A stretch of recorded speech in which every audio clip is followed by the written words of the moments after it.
बहुत खुशी हुई सुन करके, लेकिन उनके रहते अगर ये अवार्ड मिलता तो हम सभी को बहुत ही खुशी होती। हाँ, फिर भी उनको अभी मिला, हम सबको गर्व है। क्या कि उनकी अनुपस्थिति खल रही है हम लोग को। अभी कुछ दिन और उनको रहना चाहिए था। जो झारखंड में जो अधूरा काम था पूरा होता। हम लोग जितने भी बड़े हॉस्पिटल है सभी हॉस्पिटल में लेके गए, सुबह से लेकर शाम 3 बजे तक हम लोग उनको घुमाते रह गए, फिर हुआ नहीं। बाद में एक एम्बुलेंस बुला के हमने उसको रिम्स ले जाना इसलिए चाह रहे थे 108 नंबर एम्बुलेंस में कि शायद उनके ले जाने से शायद एडमिट हो जाएगा, लेकिन रास्ते में ही उन्होंने रातों रोड के पहले ही वो निधन हो गया उनका। कहीं भी हॉस्पिटल में जगह नहीं मिला? नहीं, कहीं भी नहीं मिला।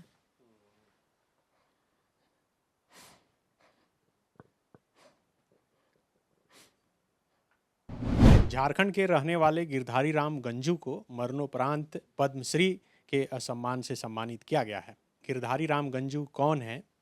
जो झारखंड की भाषा संस्कृति से थोड़ा भी लगाव रखते हैं उन्हें बताने की ज़रूरत नहीं है। इस वक्त हम उन्हीं के घर पर आए हुए हैं। उनके घर में एक कमरा है जिसमें वह रहते थे, और इस कमरे को किस तरह से अपने लगाव के हिसाब से तैयार कर सजा कर रखते थे ये देख सकते हैं। ये तमाम जितनी चीज़ें देख रहे हैं ये इतना सम्मान उन्हें अब तक मिल चुका है। झारखंड रत्न के सम्मान से भी सम्मानित हो चुके हैं। इसके साथ साथ सैकड़ों सम्मान, 36 से अधिक किताबें नागपुरी और हिंदी में यह लिख चुके हैं। खास करके पढ़ाई लिखाई और झारखंड की भाषा और संस्कृति से बहुत ही लगाव था। आप देखिए कि दीवार में ये बांसुरी टंगी है, और ये हर तरफ ये छोटे छोटे खटाल में यहाँ पर किताब है। यहाँ आप देखिए कि तस्वीर है, ढोलक है, और इन चीज़ों को देखकर आप समझ सकते हैं कि आखिर कितना झारखंड की संस्कृति से इन्हें लगाव था। मूल रूप से खूंटी के रहने वाले हैं, और अब इनके घर में आए हैं। हमारे साथ उनकी पत्नी है और उनके परिवार के कई लोग हैं, उनसे बात करते हैं। आपको कब पता चला कि पद्मश्री? कल जब फोन आया उस समय बेटा बतलाया कि फोन आया है बोल के। खुश है ना आप? हाँ, खुश तो हैं, बहुत खुशी हुई सुन करके, लेकिन उनके रहते अगर ये अवार्ड मिलता तो हम सभी को बहुत ही खुशी होती। हाँ, फिर भी उनको अभी मिला, हम सबको गर्व है। ये कमरा बहुत अच्छे से, हम जब भी आते थे इस कमरे में यहीं पर मुलाकात बात होती थी, बहुत सजा के रखते। थोड़ा सा बताइए कौन कौन सी चीज़ें से क्या क्या चीज़ यादें जुड़ी है? ये आप जैसे बता उनके ये ढोलक है। हाँ, मांदर। हाँ, तो वो बजाते भी थे। अच्छा, इस मांदर को बजाते थे? बजाते भी थे। हाँ, ये बांसुरी है। ऐसे कभी कभी बजाते थे। हाँ, बजाते थे।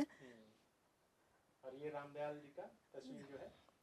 वो तो रामदयाल जी का तस्वीर वो अपने बनवा करके और यहीं रखे हुए थे।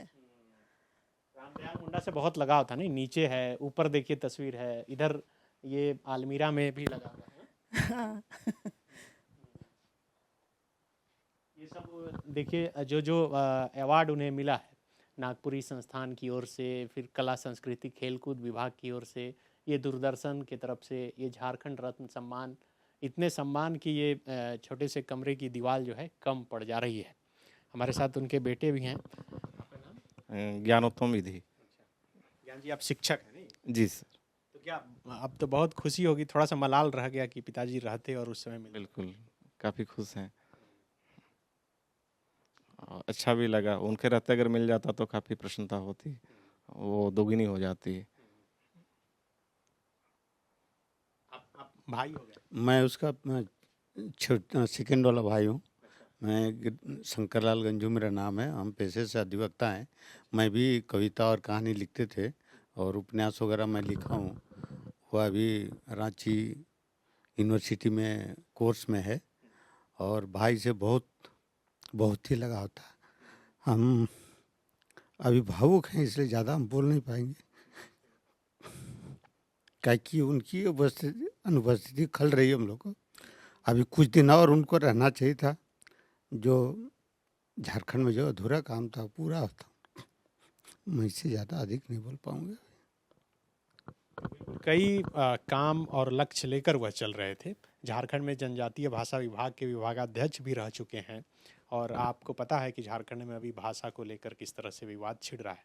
वैभव आर्यन वैभव राज इनका नाम है और इनके बड़े पिताजी थे डॉक्टर गिरधारी राम गंजू, और इनको बहुत प्यार करते थे उन्होंने। और भाई का जितना भी टाइप वगैरह होता था फर्स्ट टाइम में, वो सब मैंने ही करता था उसका। उससे उनको उनका प्रेरणा से मैं भी लिखना शुरू किया था।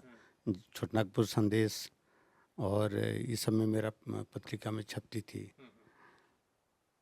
तो हम लोग अभी बहुत लिखते हैं अभी, लेकिन अब तो है नहीं। अब उनका अधूरा काम देखते हैं हम लोग क्या कर पाते हैं। कई चीज़ पूरा करना बाकी है। बहुत काम अभी उनका बाकी था, लेकिन अब पता नहीं, अभी नहीं बता पाएंगे कि उनका कहाँ तक पूरा हो पाएगा उनका सपना। आपको मानते थे वो? बहुत प्यार करते थे हमको। कभी इनसे हिंदी में बात नहीं की है, हमेशा इनको नागपुरी में ही बात करते थे इनसे। हमेशा नागपुरी हाँ, किसी से भी। हाँ, भाषा से बहुत लगाव था इनका। ध्यान देते थे वो, घर में बोलना है तो मातृभाषा में ही बात करो। अपनी भाषा को कभी नहीं छोड़े उन्होंने। हमको हेजिटेशन होता था हमसे बात करने में, हिंदी में बात करने में। अगर कहीं पे भी हैं तो हमको बहुत बहुत ज़्यादा हेजिटेशन होता था कि अगर हिंदी में बात करना हुआ तो आदत थी नागपुरी में ही बात करने की, तो कंफर्ट फील नहीं करता था मैं उनसे बात करने। घर में भी माँ से भी बात करते, वाइफ से भी बात करता हूँ, या किसी से भी घर में बात करते हैं तो फिर नागपुरी में ही बात होती है। बिल्कुल। कोरोना का दूसरा वेव जब बहुत पीक पर था तो 15 अप्रैल 2021 को उनका निधन हो गया। उनके निधन के बाद अखबार में खबर ये छपी कि अस्पताल में बेड नहीं मिल रहे हैं और उसके लिए बहुत इनके परिजनों को दौड़ना भी पड़ा था। बहुत लोगों ने दुख जताया था कि नागपुरी के इतने बड़े साहित्यकार की स्थिति ये हो गई। हाँ? क्या हुआ था उस समय? एक्चुअल उनको ऑक्सीजन लेवल कम हो गया था, बस यही कठिनाई थी उनको। ऐसे वो तो गठिया के प्रॉब्लम पेशेंट थे, तो दर्द के कारण होता है वो ऑक्सीजन का लेवल थोड़ा कम। उसी को अगर ठीक हो जाता या हॉस्पिटलाइज हो जाते तो ऐसा प्रॉब्लम नहीं आता, लेकिन कहीं मिला नहीं।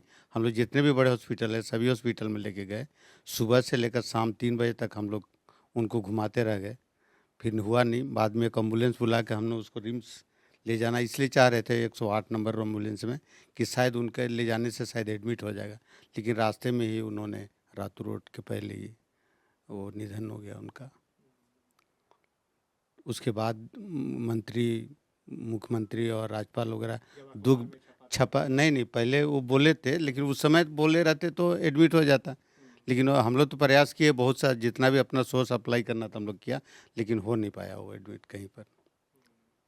और इतना तक कि ऑक्सीजन भी बाजार में नहीं मिल रहा था कि जो हम लोग उसको सपोर्ट दे सकते थे। रेगुलेटर नहीं मिल पा रहा था। बहुत दिक्कत उस समय हो रही थी। पूरा देश जानता है कि कोरोना का जब दूसरा वेव अपने प्रचंड पर था तो कितने लोगों को हम सबों ने खोया। और उसी में गिरधारी राम गंजू, जिन्हें आज पद्मश्री सम्मान से सम्मानित किया गया है, वो भी हमारे बीच से चले गए। आप लोग उस समय आप भी जा रहे थे हॉस्पिटल वगैरह? नहीं, हम नहीं गए थे। दोनों बेटा गए थे, देवर गए थे। कहीं भी हॉस्पिटल में जगह नहीं मिला? नहीं, कहीं भी नहीं मिला।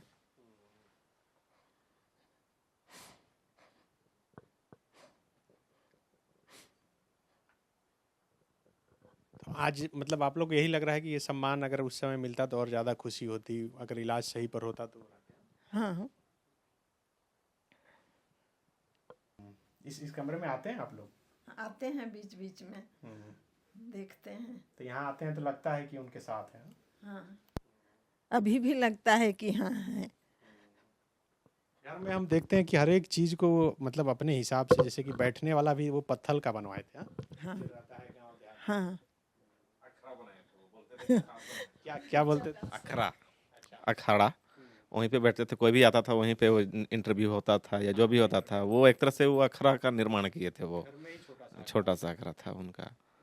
जो भी है, जो नेचुरल चीज़ है पत्थर, उसको खुटी से मंगवाए, जो नेचुरल चीज़ है उसको बैठने के लिए सिंहासन बोलिए या कुर्सी बोलिए, बैठने का वो एक बेंच की तरह बनाए थे, जो सिंपल है। मैंने एक पत्थर को लगा करके उसको सील को लगा दिया गया था, और उसी में उससे लगता था कि ये लोकल झारखंड का एक्चुअल पहचान है। वो एक्स्ट्रा खर्च नहीं करना चाहते थे, जो प्राकृतिक वे में है उसको उसी रूप में उपयोग करना चाहते थे। कुछ भी चीज़ है तो उसका सदुपयोग उसी रूप में करे तो ज़्यादा अच्छा है। प्रकृति प्रेमी भी थे, पेड़ पौधा लगाना उनका शौक था। छत के ऊपर में पूरा लगा के भरे हुए रहते थे हमेशा। जो बोरा वगैरह होता था उसमें मिट्टी डालते थे, उसी में वो आलू लगा लेते, प्याज लगा लेते, जो भी लगाना था वो सारा चीज़ करते थे घर उसे। बनने से पहले चारों तरफ सभी तरह के पौधे थे और पेड़ थे। पौधा और पेड़, साल का पेड़, शीशम का पेड़, आम का पेड़, माने केला, माने जितने भी पौधे थे माने वो प्राय इस घर के चारों तरफ में थे, भरा हुआ है।